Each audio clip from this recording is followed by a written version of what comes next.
La plupart des hommes se trompent. Ils croient que la séduction, c'est une suite d'actions parfaites au bon moment. Une meilleure phrase, une attitude plus audacieuse, un effort supplémentaire. Mais plus ils essaient, plus ils échouent. L'intérêt s'éteint, l'attraction ne grandit pas. Le désir n'apparaît jamais. Pourquoi? Parce que le désir féminin ne répond pas à des gestes isolés. Il répond à l'état mental que l'homme incarne pendant qu'il agit. Les recherches en psychologie évolutionniste le confirment. Les femmes n'ont pas été biologiquement programmées pour réagir à des tentatives explicites de séduction, mais à des signaux constants de valeur, de direction et de dominance naturelle. Le corps féminin lit autre chose, qui contrôle son état interne, qui occupe l'espace sans effort, qui réagit à l'environnement au lieu d'être gouverné par lui. Ce qui compte, ce n'est pas ce que tu fais une fois, mais ce que tu représentes de façon cohérente.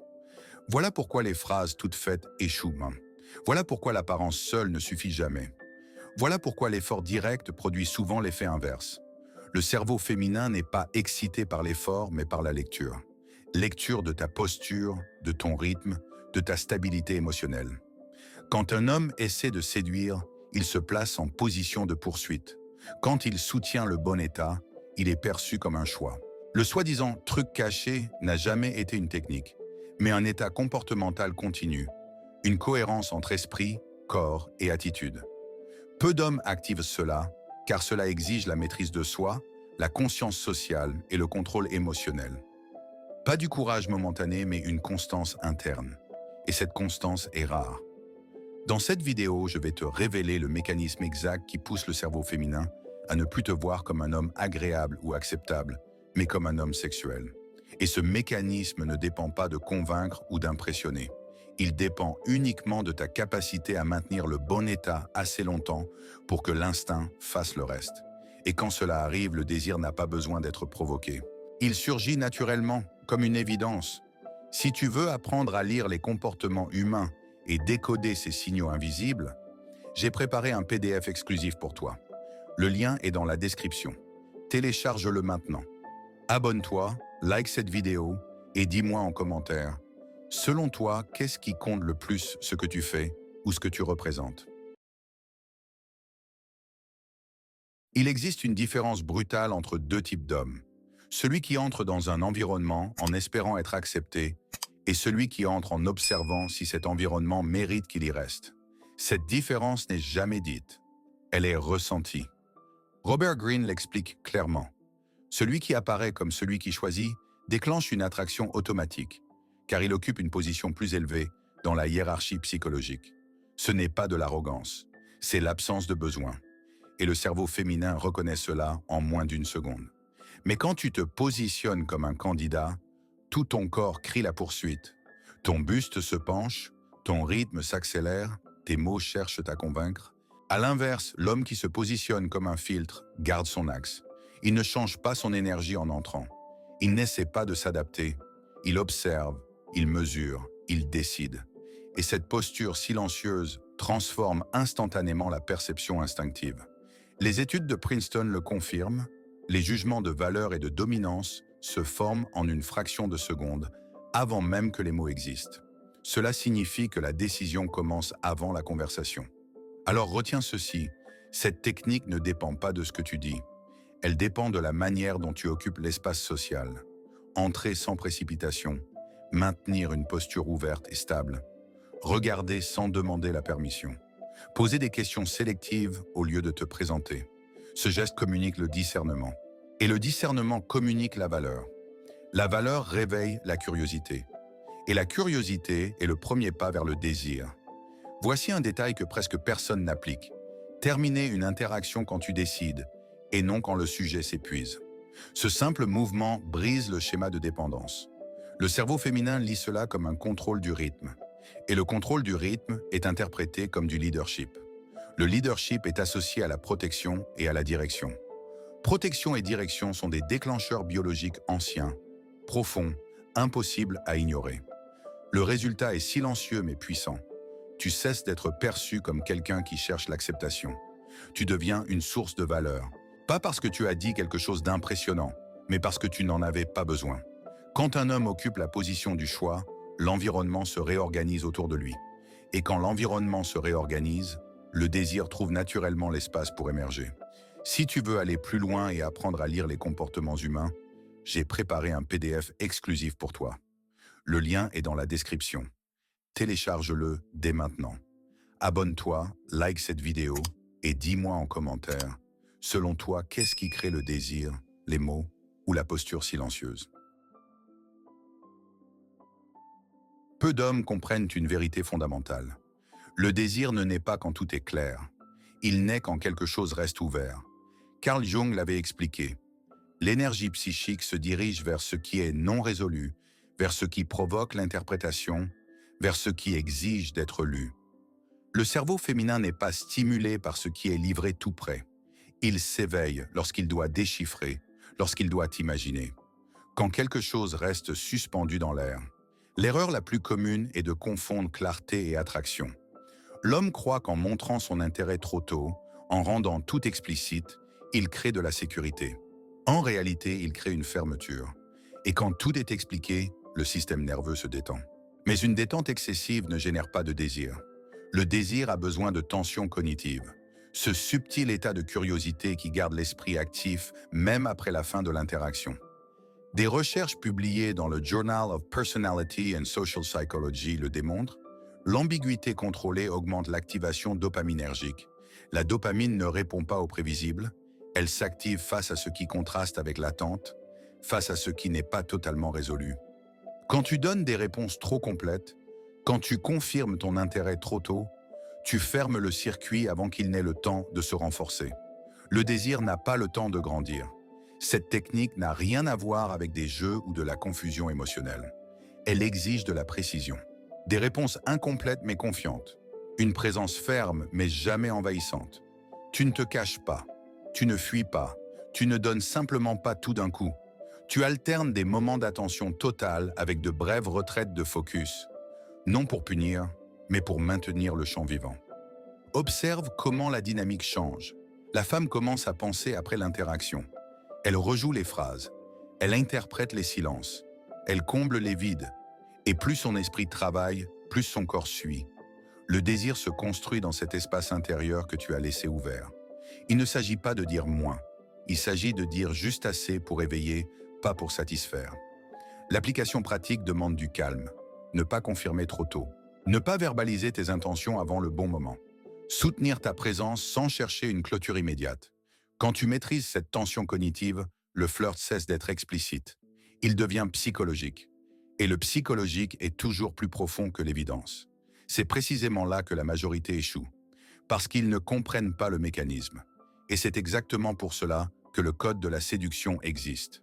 Non comme une série de phrases mystérieuses, mais comme un système qui enseigne à créer et à maintenir une véritable tension psychologique sans paraître manipulateur ou dépendant. Un système fondé sur la psychologie évolutionniste, la lecture comportementale et les dynamiques sociales. Ne pas verbaliser tes intentions avant le bon moment. Soutenir ta présence sans chercher une clôture immédiate. Quand tu maîtrises cette tension cognitive, le flirt cesse d'être explicite. Il devient psychologique. Et le psychologique est toujours plus profond que l'évidence. C'est précisément là que la majorité échoue. Parce qu'ils ne comprennent pas le mécanisme. Et c'est exactement pour cela que le code de la séduction existe.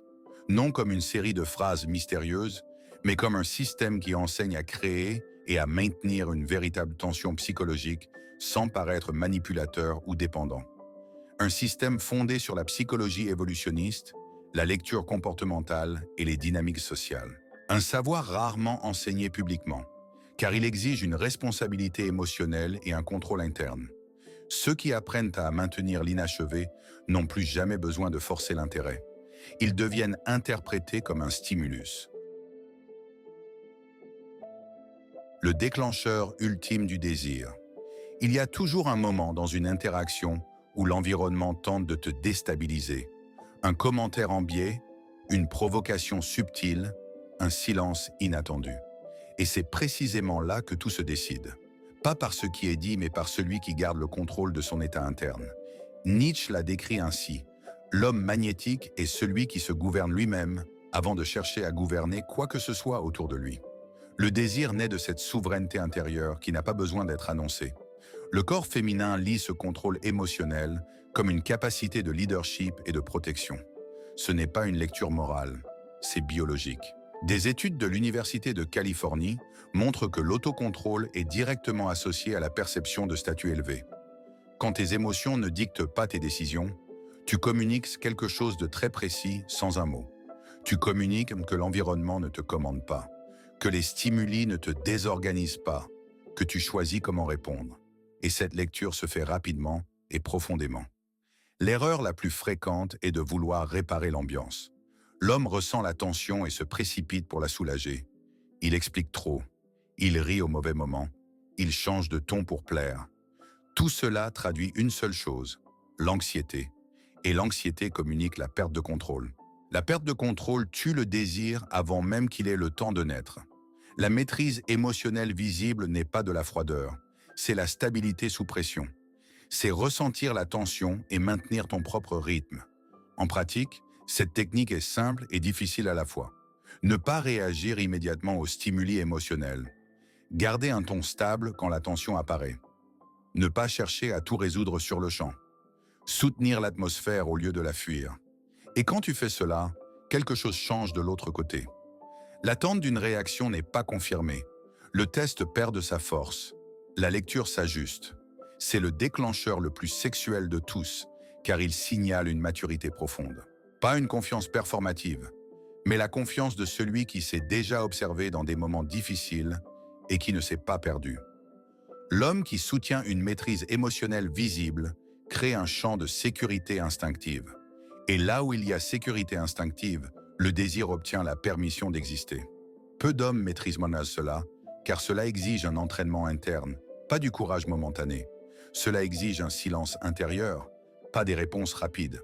Mais quand cette maîtrise apparaît naturellement, l'effet est immédiat. Tu cesses d'être simplement intéressant.